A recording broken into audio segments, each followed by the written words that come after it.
Salut tout le monde. Voilà, en fait, petite vidéo que je me suis dit qu'il était intéressant de faire.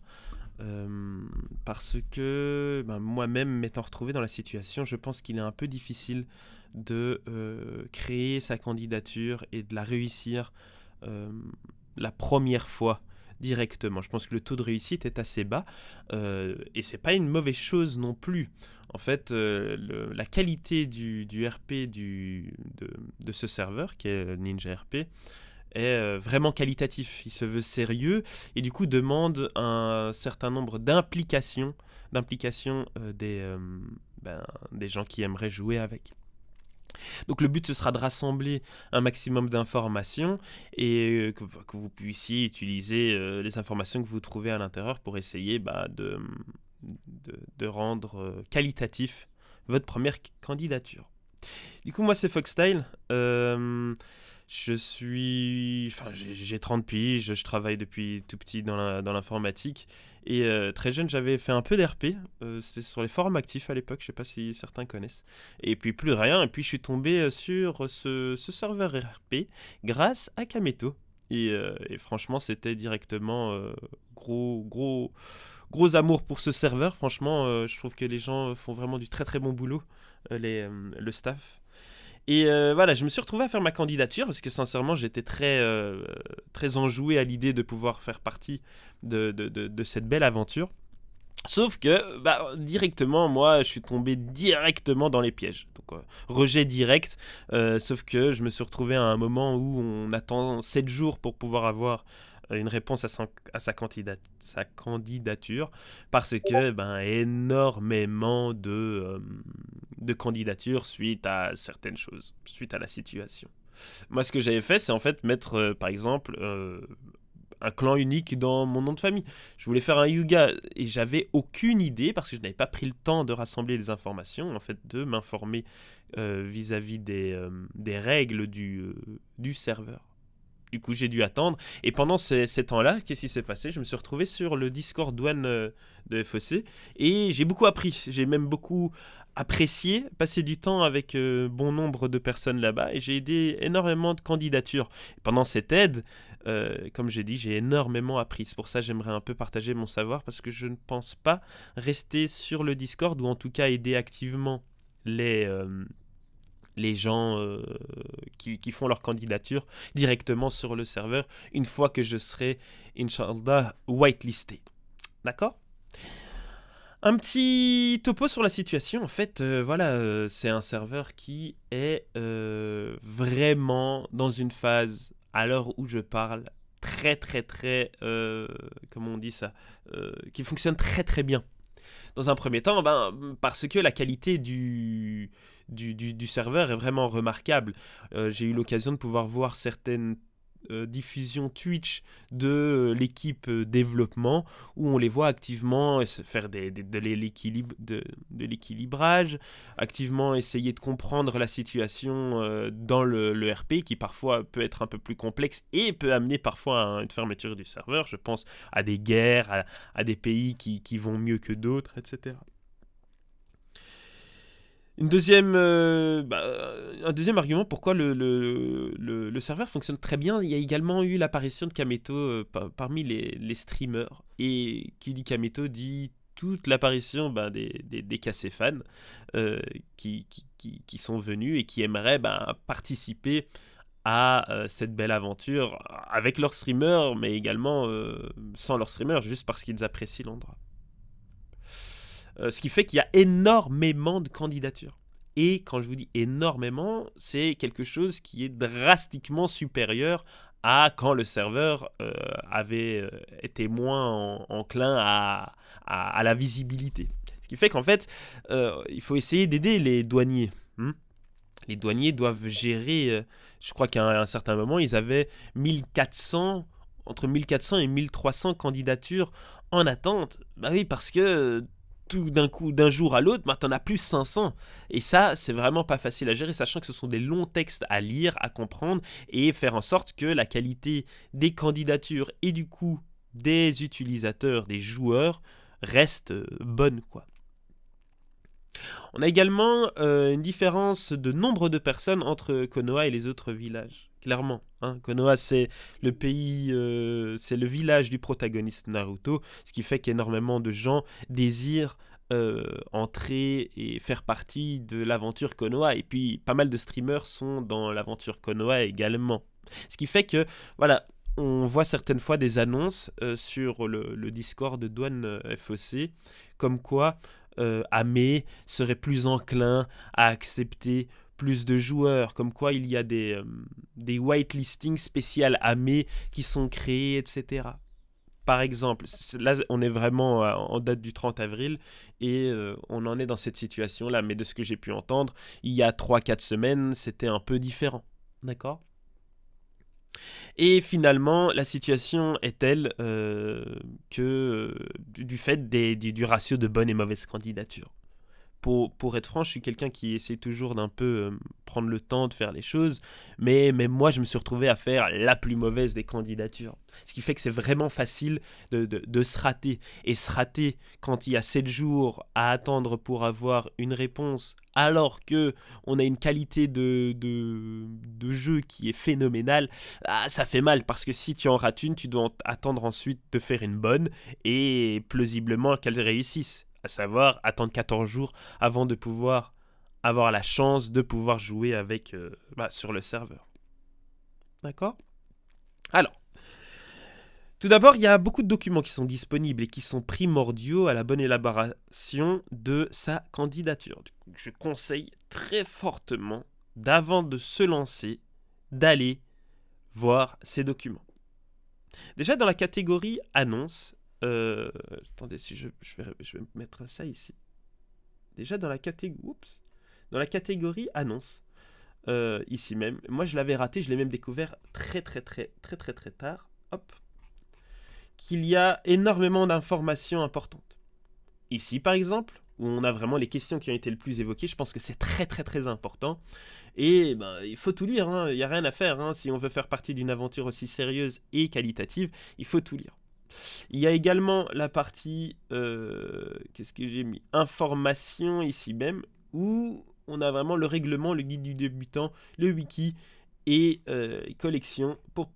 Collection c'est encore autre chose. Je ne vais pas m'arrêter là-dessus. Mais on a vraiment ces 3 topics à vraiment aller voir. Ça parle vraiment du règlement à connaître, puisqu'après il y a un oral après votre candidature, le guide du débutant et le wiki dans lequel on peut trouver plein d'informations, par exemple sur le lore de Konoha ou le lore de Suna par exemple. D'accord. Ensuite on a l'aspect comment rejoindre, ça c'est vraiment... Sans ça vous n'allez même pas avoir le formulaire pour pouvoir le faire. Hop. On a une FAQ pour lesquelles ce sont les questions encore une fois les plus posées, pour lesquelles on peut avoir une réponse. On a ensuite la catégorie résultats waitlist. Je pense que c'est l'une des plus importantes. Parce que dans les résultats waitlist, on peut rapidement trouver des choses qui se répètent, qu'on peut comprendre, qu'il faut vraiment éviter. Par exemple ici, pour le jeune Anto, on a des objectifs qui sont insuffisants.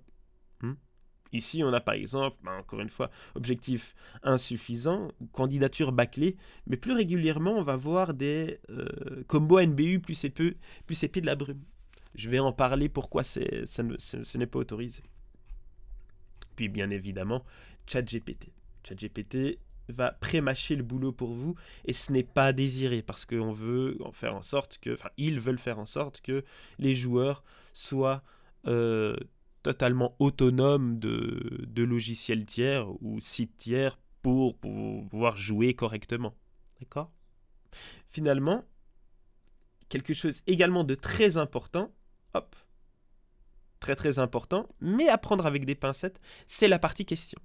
C'est là que vous pouvez me retrouver, que vous auriez pu me retrouver à cette date-ci, où vous pouvez poser votre question et des personnes viendront vous aider. Par exemple, ici, demande de votre avis sur ma... Non, peut-être pas ça.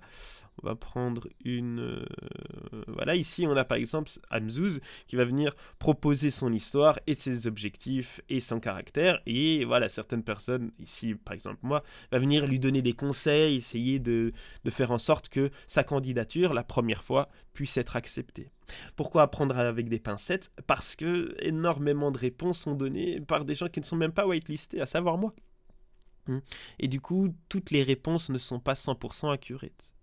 Par contre, parfois, lors d'une réponse, vous aurez l'occasion de voir l'un des... il faudrait que je retrouve ça. L'un des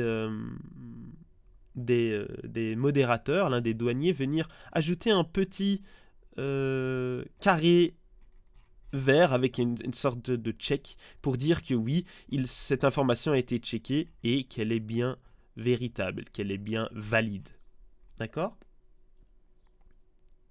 En tout cas, ça c'était pour tout ce qui était documents disponibles qui sont primordiaux à... d'ailleurs, hop, très belle faute d'orthographe. À la bonne élaboration de sa candidature. Venons-en directement aux choses les plus importantes. On va parler de l'âge. L'âge du personnage ainsi que l'âge de la personne derrière son personnage sont tous les deux fixés à 14 ans. En fait, quand on rejoint le serveur, on a 14 ans. On ne peut pas créer une histoire où le personnage a déjà plus de 14 ans. Donc voilà, on ne peut pas venir avec un personnage qui aurait déjà 25 ans, par exemple. À cela est ajouté le fait que la personne derrière, donc l'écrivain, donc le joueur, doit avoir au minimum 14 ans.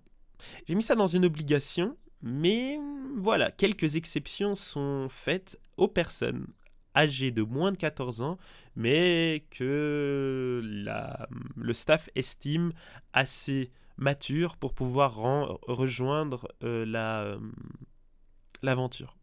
Comment on fait pour montrer qu'on est assez mature? On envoie une candidature. Et en fait, assez rapidement, on peut voir selon la candidature si la personne est assez mature ou non. On utilise également l'âge 14 ans, mais si quelqu'un a 15 ans et qui n'est pas assez mature, en fait, finalement, ce ne sera pas rejeté pour son âge, mais pour sa maturité lui-même. Ensuite, on peut passer au grade. Au grade, on a vraiment le fait que on commence juste avant d'être Genin. D'accord ? On peut pas dire que voilà, c'est un ninja, déjà, il a déjà fait des combats, etc. Il arrive et voilà. Il est déjà Chunin ou quoi. Non, on commence vraiment juste avant d'être Genin. On va entrer dans l'académie pour pouvoir passer son premier examen de Genin. Il y a ensuite l'histoire du serveur. L'histoire du serveur, très importante. On n'essaye pas de changer le cours de l'histoire du serveur. À savoir, on n'invente pas qu'il y a eu 4 guerres juste avant que vous soyez arrivé. On essaie de prendre les informations dans les documents disponibles et également dans la partie question pour être sûr que ce qu'on dit n'est pas en travers de l'histoire du serveur actuel. D'accord ? Je préconise surtout d'essayer de faire le moins comment on dit ça, de relations avec l'histoire du serveur. C'est plus simple. D'accord ? Parce que les informations sont parsemées ça et là, et vous n'êtes jamais au courant ou jamais 100% sûr que c'est bien ça qui s'est passé. Ensuite, on a les armes, les clans uniques, les bijous, les ermites et l'Anbeu. Comme conseil, je peux vraiment donner d'essayer d'éviter de se cheater un max. D'accord ? Et même, vous cheatez-vous le moins possible dans votre manière de créer votre personnage. Dès qu'il y a le moindre petit cheat, en fait, je suis arrivé, j'ai une arme de fou. En fait, je suis un Yuga. En fait, j'ai un bijou. En fait, je suis un ermite. Directement, ça ne va pas passer. Pourquoi ? Parce qu'en fait, il faut le mériter. Il y a une certaine méritocratie dans ce serveur qui est tout à fait excellente, mais qui est également très sévère. À savoir, si t'es pas en méritocratie, laisse tomber. Enfin, si tu mérites pas tout ça, à savoir, tu viens de créer ton personnage, tu ne pourras pas l'avoir. Finalement, on a ChatGPT. ChatGPT est un très très bon outil pour plein de choses. Mais ici, on ne l'utilise pas. Pourquoi ? Parce qu'on veut vraiment faire en sorte que ce que vous créez sort bien de votre tête, que ce que vous créez est orthographié et fait de manière par votre propre main, et du coup que vous pourriez le reproduire très facilement in-game ou lors de discussions sur le Discord. Donc c'est totalement prohibé. Ils ont des programmes capables de détecter la présence de ChatGPT qui fonctionnent hallucinément bien. Même les gens qui disent je n'avais pas utilisé ChatGPT et pourtant il y a une détection, gros doute. Gros doute parce que en fait la détection se base sur une logique et la logique de ChatGPT est assez redondante en fait dans la manière d'écrire les textes. Finalement, dans les obligations, on a vraiment l'orthographe, la grammaire, les syntaxes de phrases. Il faut un niveau correct, un niveau scolaire d'une personne de 14 ans, capable de s'orthographier, d'avoir une grammaire, avoir des syntaxes de phrases correctes. À savoir, mettre des points de phrase, mettre des virgules, mettre des S, mettre des E à la fin, etc. Donc moi je suis belge, du coup je pars sur une éducation belge. En deuxième secondaire, chez vous je sais pas c'est quoi en France, on est vraiment capable d'orthographier, d'avoir une grammaire et d'avoir des syntaxes de phrases de qualité. D'accord. Et également ceci est une belle preuve de maturité. En tout cas, ça c'était pour les obligations. Tout ce que j'ai dit, il y a vraiment un rejet direct. Il faut pas chercher à comprendre. C'est rejet direct. Finalement. Ensuite, on a les types d'erreurs à éviter absolument. Donc, ici, on a vraiment un possible rejet. En tout cas, il faut voir ça. Votre candidature peut passer avec un certain nombre de points.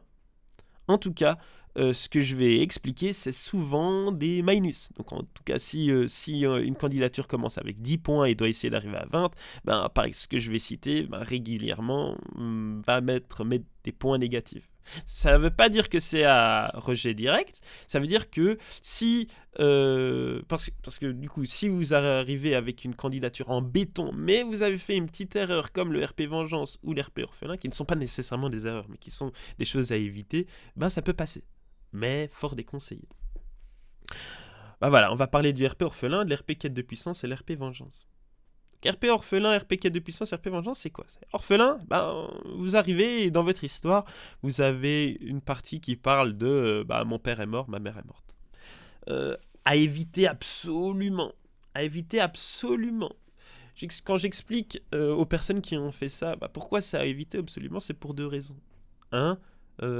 Si vous savez le nombre de gens qui viennent avec un RP orphelin dont les parents sont morts, je peux vous le promettre. Si vous regardez les statistiques dans le monde, il n'y a pas autant d'orphelins qui iraient dans le serveur. Parce que là, on est carrément sur un 50-50. Et là, en deuxième... et du coup, ils veulent de l'originalité. Et RP orphelin, c'est pas original. D'accord ? En deuxième raison, pourquoi éviter, quand vous écrivez votre histoire, ça sert à rien de partir sur « il est devenu ninja parce que ça n'a pas été dans sa vie ».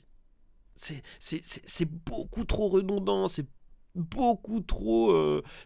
tout le monde fait ça. Alors qu'il y a plein de gens, et je trouve que les candidatures qui fonctionnent le mieux sont des candidatures où tu as vraiment des gens qui viennent en tant que ninja parce qu'ils ont envie d'étudier quelque chose, parce qu'ils ont envie d'en apprendre davantage, et pas parce que ça va pas dans leur vie, et du coup ils vont venir. On entame souvent des études dans nos vies respectives parce qu'on a envie de faire quelque chose, on a envie d'en faire, et pas parce que ça va pas dans sa vie. Tu vois, il y a une certaine logique là-dedans. Ensuite, l'RP Quête de Puissance, c'est totalement parce que c'est pas du tout inédit. Les gens qui disent je veux devenir méga fort, en fait c'est trop nul, je suis désolé. Ça peut être amené de manière intéressante, comme le RP Orphelin bien évidemment, mais vous partez totalement sur une base difficile. C'est rare de pouvoir sortir du lot en parlant en fait je vais étudier tous les ninjutsu existants et devenir le plus fort possible. Il y a moyen d'amener ça différemment en disant que voilà, vous êtes un grand historien, mais vous voyez, la base n'est pas sur la quête de puissance. Et finalement, on a vraiment l'RP Vengeance qui finalement arrive régulièrement avec Orphelin, quête de puissance. Mes parents sont morts, donc je vais être plus fort parce que je dois tuer les gars qui ont tué mes parents. Évite. RP Vengeance, je trouve que ça c'est le pire. Sincèrement, éviter totalement, je pense qu'on n'est même pas loin du rejet direct. Tu fais ta vengeance, c'est un peu foutu. Il y a moyen encore d'amener ça différemment, mais voilà. il y a plein de manières de pouvoir écrire des histoires originales et intéressantes sans être sur le Dark Sasuke-like. D'accord. Ensuite, on a le concept d'objectifs passifs et généraux, les objectifs démesurés, les objectifs solitaires. Alors, concept d'objectifs passifs et généraux, on a vraiment en fait le concept d'objectifs passifs et actifs, mais ici on va parler sur les choses à éviter. Je pense que c'est quelque chose qui a été défini par les gens qui ne sont même pas whitelistés. On utilise ces termes. Je ne sais pas si les douaniers, j'ai pas encore vu vraiment de douaniers utiliser ces termes, ils en utilisent d'autres. Mais, sorry, ils en utilisent d'autres. Et, sorry, je reprends. Du coup, dans les concepts d'objectifs passifs et généraux, c'est un concept de quel type d'objectif vous devez mettre. Sachez que la partie objectif est hyper importante. Hyper importante. Les objectifs sont là pour éviter d'avoir des gens qui ont été whitelistés, qui se retrouvent sur le serveur, mais qui ne savent absolument pas quoi faire lors de leur début de jeu, le mid-game et le late-game, si vous avez le concept. On veut ils veulent des gens qui sachent quoi faire, qui soient légèrement autonomes et qui restent en liaison avec le reste du groupe. Par concept d'objectif passif, je vais à la toute fin montrer des exemples. On a vraiment des gens, des concepts qui sont, j'aimerais étudier, j'aimerais me faire des amis, j'aimerais grimper en grade, etc. Le concept de passivité ici, c'est qu'au final, en fait, vous allez faire comme tout le monde. Hein. On est vraiment sur passif et généreux. Vous allez faire comme tout le monde. Vous n'aurez pas vraiment quelque chose à faire pour que ça se passe. Avoir mon nom qui est de plus en plus connu dans Konoha. C'est beaucoup trop flou pour que cet objectif soit intéressant. Quand vous allez vous connecter, vous ne saurez pas trop quoi faire. Ah, j'aimerais que mon nom soit plus connu. Qu'est-ce que je fais ? Il n'y a rien de direct. D'accord ? C'est beaucoup trop passif et généreux. C'est à essayer d'éviter. Hein. Si vous avez la possibilité de même pas le mettre, c'est mieux. Trouver un sensei, par exemple. Trouver un sensei, on se retrouve à plein de gens qui mettent trouver un sensei. Je comprends. C'est quelque chose, ça va être chouette, etc., d'avoir un sensei. Mais si vous rejoignez l'académie, bien sûr que vous allez avoir un sensei. Mettez d'autres choses. Je reviendrai dans les choses à essayer de faire dans les objectifs actifs, ce qui est intéressant à faire. Et voilà, tout ce qui est passif et généreux. On a également les objectifs démesurés. J'aimerais devenir Hokage. C'est totalement démesuré. Vous êtes une personne lambda qui rejoint l'académie, vous n'êtes pas sûr, vous avez très très peu de chances de devenir Hokage. D'accord ? Objectif démesuré, c'est également, vaincre Ame, par exemple. On est totalement... Je sais que j'ai vu personne le faire, hein, mais c'est vraiment un exemple de qu'est-ce qui peut être totalement démesuré, qui n'est pas possible de faire, vous, en tant que nouvel arrivant et personne lambda. Je répète le mot lambda parce que vous n'êtes pas le protagoniste de Ninja RP. Finalement, j'en ai déjà un peu parlé, mais les objectifs solitaires sont totalement à éviter. Un objectif solitaire, ça fait que, en fait, vous êtes vous et vous-même, et en termes d'RP, c'est vous et vous-même. C'est comme les gens qui font c'est comme les gens qui font des objectifs d'aller retrouver leur père je ne sais où. Il n'y a personne qui pourra jouer votre père. Il n'y a personne qui va s'intéresser à jouer avec vous, d'aller chercher votre père, donc. D'accord ? Un autre objectif solitaire, qu'est-ce qu'on pourrait avoir ? Trouver le mystère de votre histoire. Les gars, personne n'aura l'occasion de lire votre histoire, vous devrez l'expliquer, etc. Et trouver le mystère qui est au-dessus de votre histoire, ça va également se faire tout seul. Par contre, créer, on va dire, une guilde marchand, par exemple, qui voudra essayer de permettre l'échange d'objets, d'équipements entre pays, malgré la guerre, du coup, un système, tu vois, on voit directement qu'un objectif actif qui essaye de ne pas être solitaire, du coup, de travailler avec les autres, en fait, ça va très vite comment on peut voir la suite. D'accord ? Ensuite, on a le concept de force RP. J'en ai parlé là très rapidement. Enfin, j'ai fait une faute de force RP, on va dire, quand j'ai parlé d'objectifs solitaires où, on va parler de votre père, par exemple. J'avais un exemple, par exemple, on a votre père qui est en fait le Hokage. Donc en fait, vous obligez le Hokage à être votre père. D'accord? Vous voyez, la personne qui est Hokage n'est pas obligée d'être votre père. Vous forcez quelqu'un d'autre à faire quelque chose. C'est quelque chose à totalement éviter. Dans d'autres mesures, le force RP est complètement sujet au rejet. D'accord? On essaie de vraiment impliquer personne d'autre, de rien obliger au serveur RP. Parce que le force RP peut être sur des individus, à savoir d'autres joueurs qui seront obligés de faire quelque chose pour vous, mais également sur l'histoire du force RP. Hein? Si on dit, voilà, Konoha, ce jour-là, il brûlait. Hein? Konoha, toute la ville de Konoha brûlait il y a 3 jours. Ben non, Konoha n'a pas brûlé et vous pouvez pas obliger tout le monde à dire ah oui, il y a 3 jours, ça brûlait. D'accord? On reviendra sur un exemple sur la fin. Finalement, ça c'est quelque chose que j'ajoute moi de mon côté, c'est la complexité. Une histoire d'un jeune qui a 14 ans, essayez de la rendre simple. La complexité régulièrement, ça vous fait perdre le fil à la personne qui vous lit, c'est genre quelque chose qui n'est pas bonne pour vous. Moi, j'ai des histoires super intéressantes que j'ai lues d'autres personnes. J'ai un gars avec qui m'aidait à aider les autres. Il parlait d'une histoire à propos d'un gars qui aimait bien la musique. Il était en vadrouille avec son pote. Et hop, il tombe sur un gars qui joue de la musique et il en apprend davantage de la musique là-dessus. Il a un amour de la musique pour ça et maintenant il veut rejoindre Konoha pour en apprendre plus sur la musique.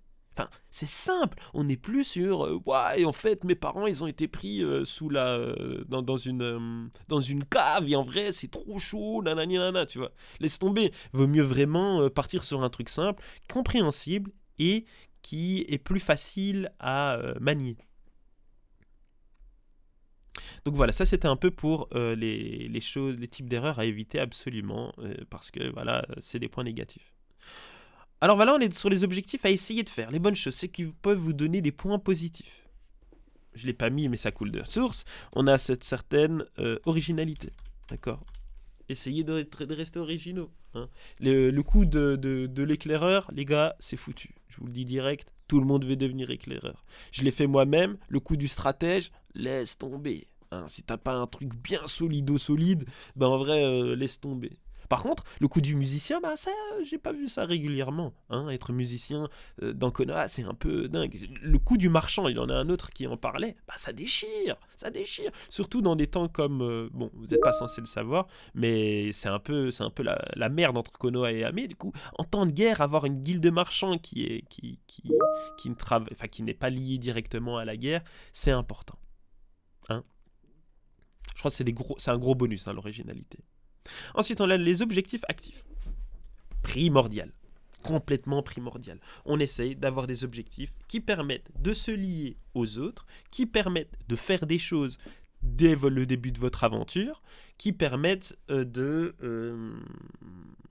ne pas se faire chier. Et à faire un apport au serveur. Donc par exemple, en objectif actif, on peut avoir du coup essayer plus tard. Un objectif actif également doit se décliner en 3 étapes, en 3 possibilités. Soit c'est quand vous arrivez directement, donc un objectif direct, on est là, on arrive et c'est vraiment au début de ton jeu que tu le fais. Un objectif au milieu de la vie de ton perso et un objectif ultime. D'accord ? En objectif ultime, comme je disais, on pourrait avoir la création de cette guilde marchande. D'accord ? Ensuite, au début, par exemple, ce marchand, il pourrait essayer de comprendre tout ce qui est, comment en fait est gérée la trésorerie du village dans lequel il est. Donc, il va pas l'apprendre directement, mais un peu essayer de comprendre, aller discuter avec les gens en charge de la trésorerie. Comment on fait pour gagner un peu de thunes, etc. Et puis essayer peut-être développer un business de son côté pour se faire un peu de thunes, ouvrir un restaurant de ramen ou quoi. Donc là, on est carrément sur un objectif moyen, on va dire, ouvrir un restaurant de ramen, par exemple. Ça a déjà été fait, je vous le déconseille, parce qu'on ne va pas avoir que des vendeurs de ramen. Mais par exemple, un vétérinaire pourrait, par exemple, se faire un peu de thunes en soignant les divers animaux qui sont occupés à être créés pour les joueurs. Par exemple, on a l'oiseau de Hakai, on a la salamandre de Nobu, etc., qui sont des animaux qui pourraient... ça pourrait créer du RP, en fait, d'être un centre vétérinaire. Ou l'oiseau de Kameto, pour les cacorphones. Ensuite, on a la simplicité. La simplicité, c'est super important. Je pense que la simplicité, avoir quelque chose de facilement lisible, avec des phrases simples, etc., ça va totalement vous aider. Votre crâne va rester complètement clair et votre histoire va être ressentie de cette manière. Finalement, un moteur. Un moteur, ça veut dire, en fait, pourquoi il va être ninja ? Et le moteur devrait être originel. J'en parle énormément lorsque lorsque je donne mes réponses aux gens qui demandent de l'aide à leur candidature, je parle de ce moteur. Pourquoi ? Qu'est-ce qui fait que ton personnage, de manière originale, a envie de devenir ninja ? Par exemple, la personne qui parle de la musique, voilà, en fait, il veut devenir ninja pour en apprendre davantage sur les arts liés à la musique, parce qu'il a un amour pour la musique. Vous voyez ? Du coup, on voit rapidement des candidatures sans moteur. En fait, on se demande, en fait, pourquoi tu veux devenir ninja ? C'est à cette question qu'il faut répondre. Parce que ton père est mort ? C'est un moteur beaucoup trop régulier. D'accord ? Mon père est mort, je vais devenir ninja. Non. Frère, amène quelque chose d'un peu nouveau. Enfin voilà, donc ça c'était à peu près ce que je voulais dire tout le long de cette vidéo. Je voudrais juste rapidement prendre un peu de votre temps pour voir quelques exemples pour que ce soit plus clair dans votre tête. Ici c'est un exemple de force RP. Nezumi Kuro est un jeune garçon né dans les égouts de Hame, d'où le nom qui veut dire rat noir. Ça, excellent. Excellent. Un peu faire un lien entre un animal et votre personnage, ça devient très simple de comprendre, etc. D'ailleurs, il a fait une très très bonne candidature à la fin, cette personne. Il est le fils de Merui Kuro, son père chargé d'entretenir les égouts de Hame. On a vraiment le problème ici.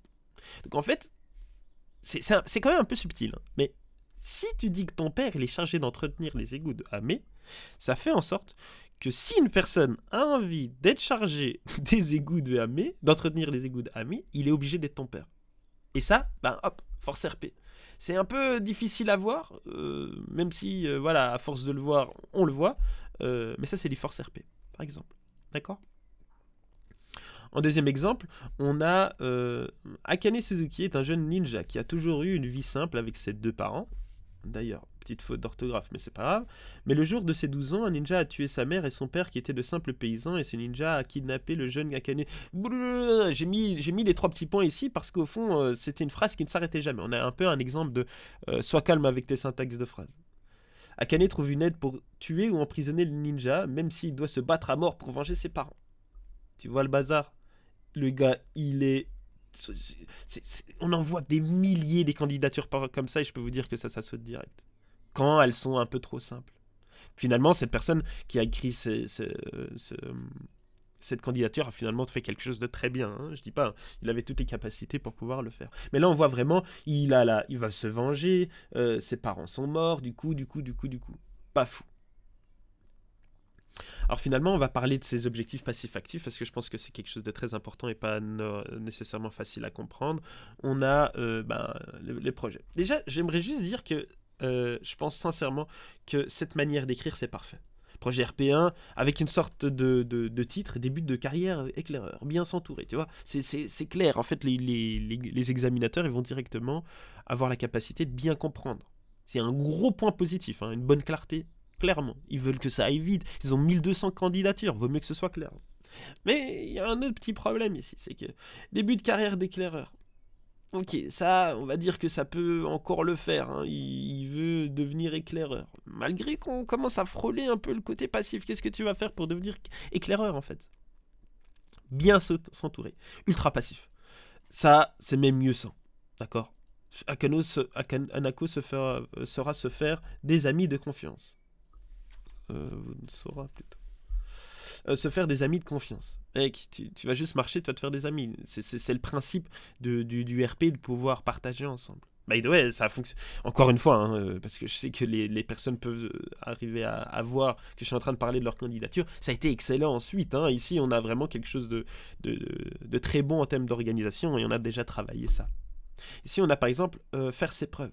Son parcours de ninja avancera. C'est mieux ça. Il n'y a pas besoin d'avoir 10 projets RP. Hein. Vaut mieux en avoir 2 en béton et c'est bon. Trouver un sensei, encore une fois, très passif. Dans tous les cas, tu trouveras ton sensei. Comment tu vas faire? Tu vas le dire, hey, je veux un sensei. Non, on va te le donner en fait. Même si il y a quand même une partie où il va falloir essayer de communiquer pour vous trouver un sensei. Affirmer son talent. Mettre sa pierre à l'édifice. Donc vous voyez, ici, on manquait sérieusement d'un projet RP en béton. Ici, il aurait pu mettre, voilà, il est éclaireur, mais je vous le déconseille parce que ça a déjà été fait plusieurs fois. Voilà, par exemple, créer une sous-section d'éclaireurs spécialisés dans la prise d'informations. Donc là, on est sur quelque chose d'un peu plus robuste. D'accord? Enfin voilà, je pense que là, on a 35 minutes de vidéo. Je ne vais pas vous tenir plus longtemps. J'espère que ça vous aura aidé et au plaisir de pouvoir jouer avec vous sur le forum, sur le serveur. Une belle journée.